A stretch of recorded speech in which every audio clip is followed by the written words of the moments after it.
Hello, this is Nick with Nick's Lock and Security, and I'm here with Wayne Winton of Tri-County Locksmith, following up to the debate from Monday. Thank you, Wayne, for joining us. Yes, sir. Um, Happy to be here. Thank you for having me. well, I'm glad we were able to find some time in the middle of your schedule to take care of this. During the debate, we didn't exactly get through all the scheduled questions, so I wanted to ask you a couple of those questions and a few other questions that were uh, you specific. So let's go ahead. Let's go. Concerns have been expressed on issues of inexperience and those pandering to status quo referred to as the good old boys club. How do you how do you want to deal with that? What's your opinion on that? Well, how's the good old boys club handling things right now? That would be the question that I would ask. If you look on the forums, which is where every locksmith with an opinion is, you've got Clearstar Network, you've got Locksmith Nation, you've got Reddit groups, you've got all kinds of different groups all the way across the board. All of those, or not, I don't want to use all statements, but the majority, the vast majority of people who are on those forums say that the association is out of touch. Well, if the association is out of date and out of touch, then what good is more good old boys club style leadership going to bring? I am 40 years old. I understand how the internet works. I understand how tools like AI can be applied to make staff's job easier, which I've already started implementing and working with them so that it does make their job easier so they're more effective. You have people who are 20 plus years my senior, and while some people might see that as an experience advantage, I see it as a technological disadvantage. It sounds to me like the people are not that happy with the current leadership and the current way things are going and the way they've been going. They're tired of the association being so far locked in the past. I hear the words 1990 echoed quite a few times when referring to the association, especially the website. So that is my biggest asset, is not repeating those same mistakes over and over again, taking that box that they are thinking in and that they are living in, throwing the box out the window, and doing what I've done from day one, which is organize locksmiths, bring people together, build bridges in our community, and bring people to work together. If you don't think that I have the skill set to manage things, I've founded and started and still maintain one of the largest groups of locksmiths online called Locksmith Nation. And I'm not doing a plug here. I'm just saying I've already started that. And not to mention, did I start it and found it? I pulled myself out of the equation and created a board or a admin team of 14 other admin, so I can step away. I can get hit by a bus tomorrow, and the infrastructure that I've built allows that system to live on. So it's not all about me. It's about creating an infrastructure that can build bridges, bring people together, and not repeat those old mistakes over again. Not being part of the good old boys club is my number one asset. Okay. Um. So you kind of touched on this a little bit. So are you running because you do have your own brand. You do have your own uh, following, for lack of a better phrase. Are you running for ALOA president to build that brand higher, or are you running to promote the betterment of ALOA and its members? And the second step to Obviously, that is, sorry. and the second step to that is, if you are elected the president, how do you plan to fully separate those two identities, if you, for lack of a better phrase? Yes, those are both great questions. Obviously, I have built my own brand. the fact that I can build my own brand and that I've been very successful in promoting my own brand only shows that I have the tools to be able to promote the ALOA brand as well. I think people get very caught up in either or when it's a blend of both that really makes things happen. As far as separating myself and my own brand from the association, absolutely. I agree with that 1,000%. I am not trying to take my brand and put that stamp on ALOA, nor am I trying to take ALOA's stamp and put that on my brand either. There's plenty of room to do both.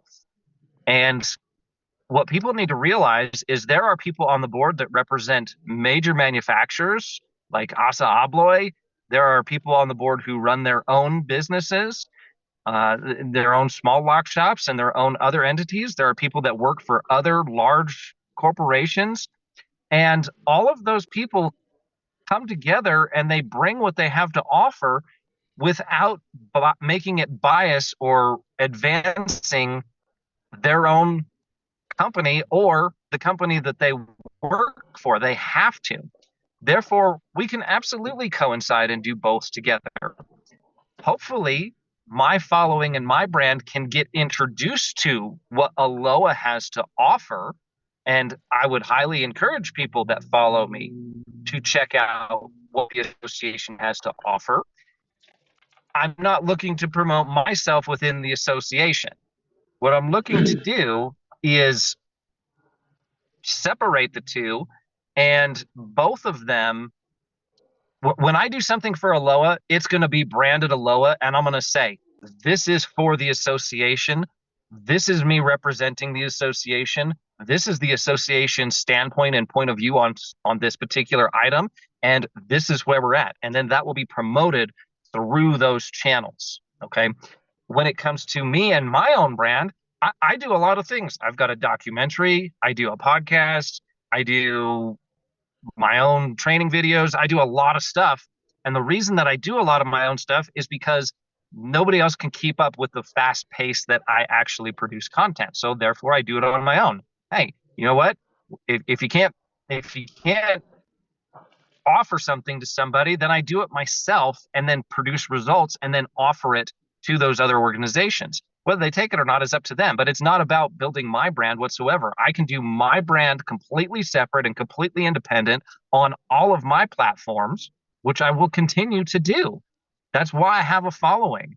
That following is the reason I'm in the position that I'm in and why I want to help the association out. But there can be a very clean line drawn right between the two, just like every other board member and past president has been able to do. Okay. Well, thank you. Let's see. Look, sorry, skimming two different questions here. Which one I'm asking first? Name in some detail the top 3 ways to provide better value or better awareness of ALOA to new or potential members who are currently on the fence or might want to rejoin the association. Absolutely. The top 3 things that I'm running and campaigning on is transparency. People want to know what this association is doing, and even non-members deserve to know what the number one leading association in this country and probably the world, frankly, is doing. Okay. I want to provide monthly presidential updates to the public and to the locksmith industry to show the transparency and say, here's what we tried as an association, here's what's working, here's what didn't work, and here's how we're going to readjust, regroup, and move forward. I want to give that to the public. Right now, there's a president's letter that goes out in every Keynotes magazine, but that is member specific. I want to crack that open and offer it to the industry as a whole via video platform or social media platform, as well as maintaining that communication with the membership as well. The other thing that I'm running and campaigning on is, again, the number one problem that I see and that I hear with the industry right now is legitimate locksmiths, Google My Business listings getting taken down, and scam companies or people with not so good business practices are allowed to flourish. And I have some tools and some skills and classes and things that I can get out to the members to offer them that value. But yet again, right now, that Good Old Boys Club is one of the things that is blocking that from happening. So why haven't I given this information out? Well, I have made posts. If you follow me, I've got that information ready to deploy and I give it out for free. I have the Google Black Book of Secrets that I created with other Google experts, with people that get Google accounts unsuspended, and the tips that they offer to help their clients set up. It's basically like getting a free masterclass in Google My Business listing set up and trying to get that account unsuspended or get that account back. Not to mention, I also give like 15 different tips on if your account is suspended and there's nothing you can do about it for the next month, 2, 3, 6, or however long it takes you to get that account back, I give you tools how to go out there and promote your business locally, how to join local BNI and Chamber of Commerce meetings, how to get out there and make flyers, how to do boots on the ground advertising. All of that is in this package and in that Google Black Book of Secrets that I give out for free. So I get no benefit from that except for the benefit of helping out the community. When I offer that to the association, it gets hit with a roadblock and we can't get it out to the members. So when I'm president, I can remove that roadblock and I can get the information to the members.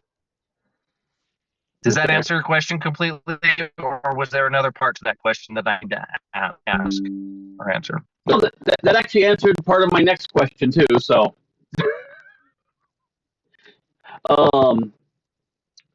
would you make yourself available to meet and greet with other local locksmiths or security associations across the country, either in person or via Zoom, if you become president? Absolutely. Bringing people together and building bridges is what I do. And that is one of the top campaign things that I'm doing is I want to bring the other associations together. I want to have a national Zoom meeting where we feature other associations in other states and we highlight them and we show the benefits that they have. And then we show the benefits that ALOA offers as well. We are going to work so much more well together. If all of the horses are pulling the cart in the same direction, we are going to get to our destination faster and better than when everybody's scattered and pulling in their own direction, working for their own benefit and working towards their own individual outcomes. If we can start working together, that will produce a much better outcome and we will be stronger as an industry because of that. If there's one thing that I've been able to do in this industry, it's organize people who are extremely opinionated, who are practically unhirable by any organization, and bring these very opinionated people together and at least say, hey, I've got a spot that I can call home. That's what I do, and that's what I bring to the table. And it is in talks right now to use one of the Zoom platforms that's currently going and bring that into the association, have a monthly Zoom meeting where we have people talking, guests, industry professionals, an opportunity to learn. Everybody can engage and ask questions. And we want to bring that to each state's association and local associations and highlight them and allow people to get on that platform to show what they have to offer. So it encourages more locksmiths to join those associations. Okay, thank you.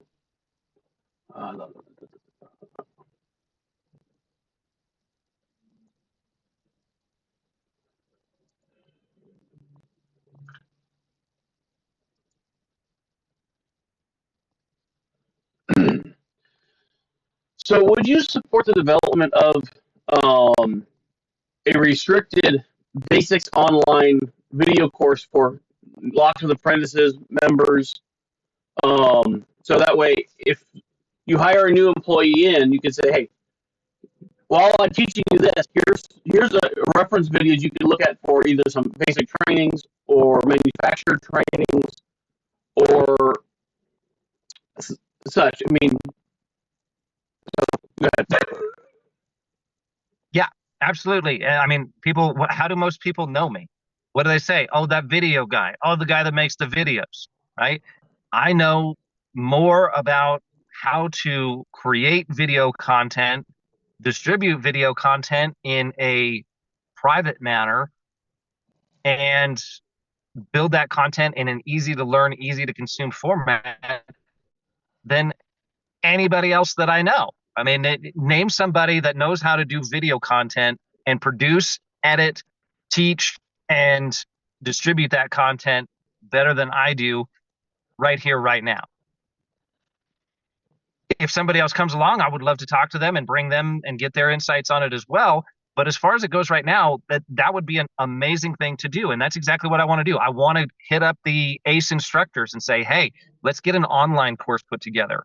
So there's two ways that this can work, or two facets to it, if you will, two parts.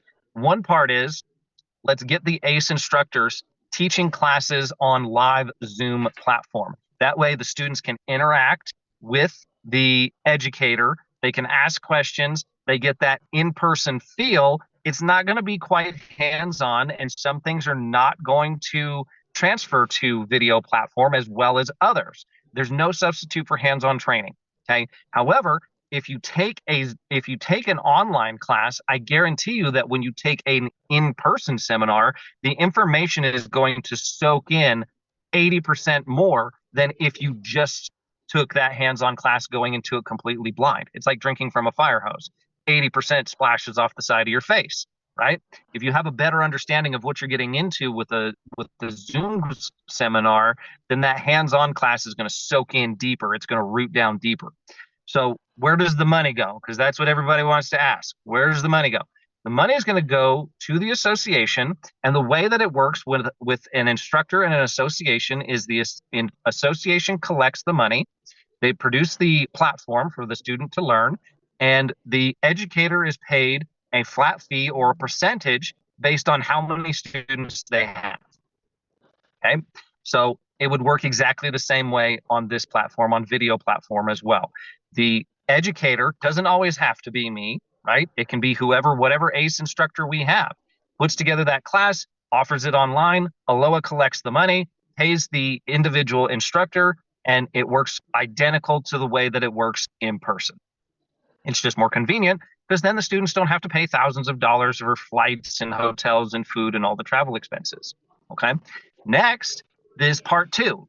Part two, I want to hit up manufacturers and bring them into the equation as well. Now, the number one thing that you're going to hear at a trade show that has a bunch of manufacturer education is it's a sales pitch. Well, guess what? The people that work for a manufacturer are not going to talk poorly about their product. However, they do have a lot of knowledge about how to install that product and some pitfalls that you may need to look out for. So who's going to be the best person how to teach you how to install an LCN 4040 XP closer? Probably the manufacturer at LCN. So we'll take small bite-sized classes, like a 1-hour class from Allegion or Asa Abloy or XYZ company. We'll have them come in. We'll have them teach that live class on Zoom, right? And then that can be recorded, and then that can be put in a library that can be accessed for free by the members. All right. So we've got free education taught by manufacturers. They just know that it's a manufacturer taught class. So they're only going to feature that manufacturer's products, and they're going to speak highly of those manufacturers' products. If you want to interpret that as a sales pitch, well, then that's up to you. But that's the only way that you're going to get that information for free. The second portion is you have the instructors that teach longer, more in-depth classes that they've put together on their own based off their experience in the real world. And those classes will be paid for, but available online and more convenient and consumable. Two separate things, none of them involving me unless I'm the instructor or it's one of my classes. I'm not planning on trying to take my Wayne's Lock Shop stuff and just shoving that down the throat of ALOA. That is not the plan. It is not happening. That's not what my plan is. It's to elevate the individual instructors and the manufacturers and the products. Okay, that makes sense. It also keeps that division going. Do you feel that the ALOA membership fees are justified? Are they too high? Is a Because really there's only two tiers. You get a paper magazine or you don't get the paper magazine. And I think there's a $40 difference per year in that. Do you feel that there should be more divisions in that level, and different levels get different benefits, or where do you think that falls in? Because I know a lot of people talk about low and going, well, I don't see the cost benefit of a magazine for $200 something a year. Right. Yeah. My personal feeling on this is, and we've kind of got a two-part question here, so hopefully I'll be able to break that down into two parts.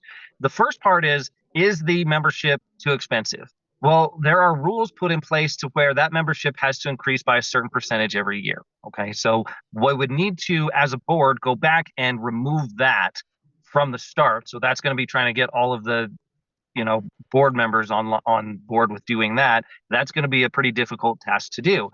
Or we can add more value, right? We can add more value and make that 240, 280, whatever it is, more valuable and more enticing to them. My personal opinion is this. I think that a ALOA membership should be worth the average job, whatever one average job is, and that's not the same for everybody, but ALOA has the ability to take those polls and take those numbers and average what that average job is. And I believe it is right around $250. If you average all the car keys and all the other stuff that comes up, and bigger projects. Oh, hold on one second. Yep. And those bigger projects, then it comes out to about $250. I think that's a pretty good average. It should be worth one call. If ALOA brings you one call, it's paid for the membership, right? Now that's value. Anything after that gets brought through the Find a Locksmith page, or what people don't realize is that national service providers also use ALOA as a reference point to get a better qualified tech to run some of those calls. I do about $30,000 to $40,000 a year in national service provider calls. So if you factor that into it, that's a huge advantage. That's a huge advantage, and that's a huge return on investment, right? So that's kind of where we're at with that. Is bringing that down to what the average call is. If the membership is worth one call, I think that's an easy sell. The second portion is what we're already working on in the membership committee. Now, I am part of the membership committee. I am not the head of the membership committee, but I am providing ideas that the membership committee is then working towards to bring the ideas to the board. And that's what people have to remember. There's a committee, and then the committee works out all the irons out all the wrinkles, and then basically serves it up on a silver platter, and then serves it up to the board. And when we have a board meeting, there's only 4 board meetings a year, each quarter, okay? And one of those board meetings, then we go over there and we vote on whether or not we're going to implement what was decided upon, or what was come up with, or what is served up on that silver platter. And if there's a few more things that need to get hammered out, then they get hammered out. I believe that we already have this passed, or it's really, really close to getting there, is the tiered membership program, where we will have an entry-level membership for around $100, where people can dip a toe, they can understand more about ALOA, they can see what we have to offer, and kind of get a peek into the window or over the fence and say, oh, there is some more good stuff to offer here. They are doing monthly Zoom webinars. They are producing a transparent presidential letter out to the industry. They are offering online training and classes.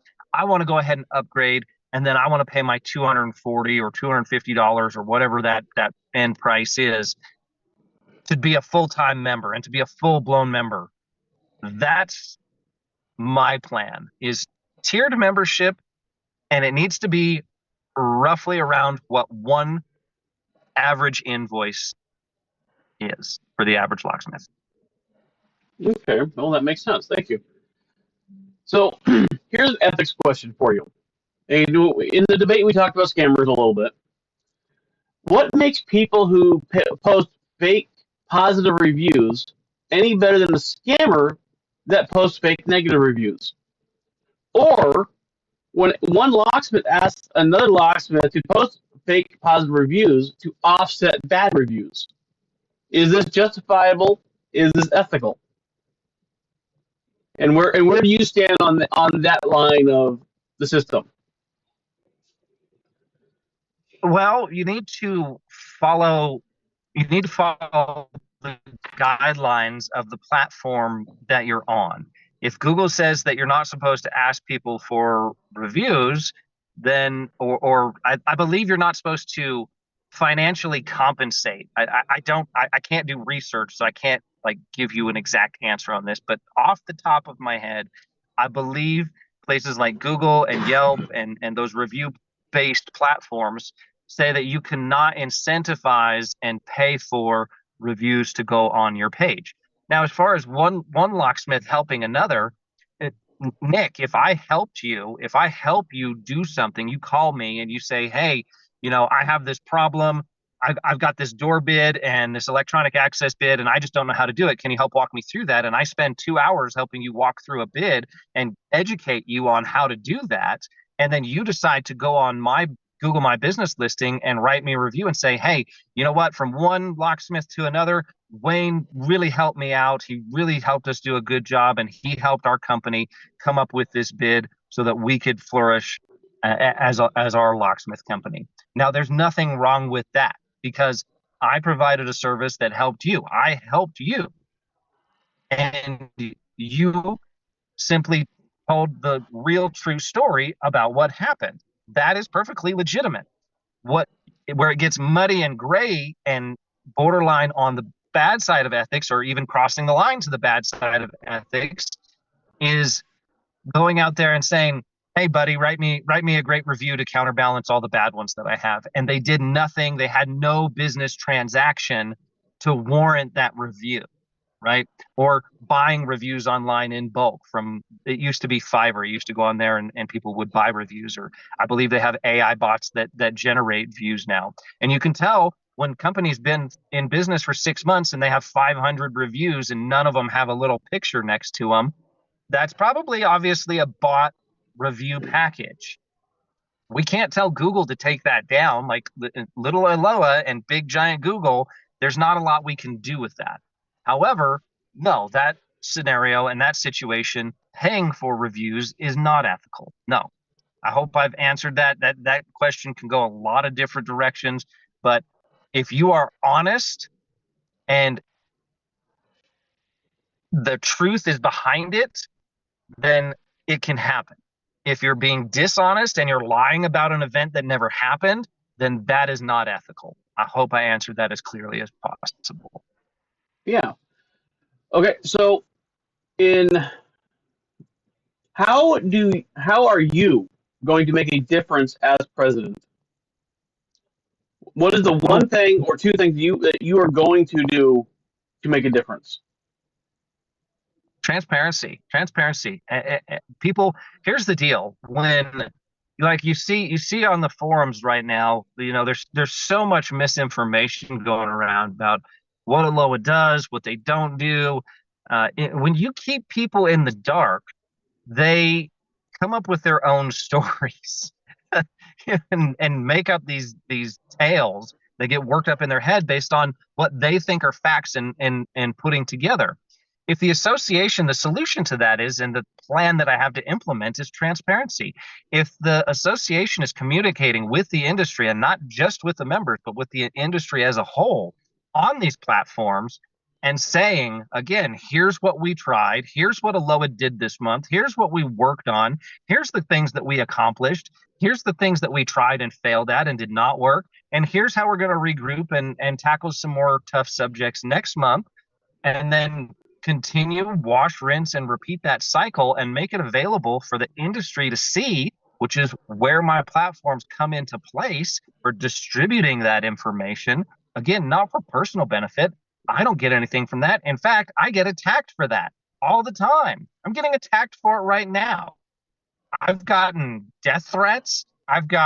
People have attacked my customers because I'm running for this position. I mean, I am getting personally and financially and business attacked right now because I'm trying to offer and volunteer my services to help, for crying out loud. Now, most people just back off and don't want to deal with that. So the amount of personal gain is virtually zero compared to the amount of personal pain that is involved with this. Every time I say something or post something or do something, I'm going to have a significant amount of people who disagree with that and are going to be very vocal about it and who are going to attack me publicly and privately and personally. And that is happening right here, right now, and it's happened for years. I'm just used to it by now. Okay. My skin is thick. So remaining transparent, bringing that information to the people, even though it's going to be painful to do so, and it's going to irritate some people, and I'm going to create some enemies by doing it with no intent, by the way. The second portion is getting these tools to the people. Right now, as a Southwest board director, when I bring ideas up, they fall on deaf ears. Okay. I jump and yell and shout and scream in the boardroom, and it doesn't accomplish a whole lot of movement as the Southwest board director. As the president, I will then be able to remove those roadblocks so that we can implement the common sense practices to make the changes that need to be made and provide the members with the support that they so desperately need. All right. Well, that brings us to the end of the questions. I wanted to thank you, Wayne, for taking the time out of your busy schedule to have this interview and talk a little bit more. So, Yep. Thank you, sir. Happy to be here. Thank you. Thanks, everybody. This vote's up to you.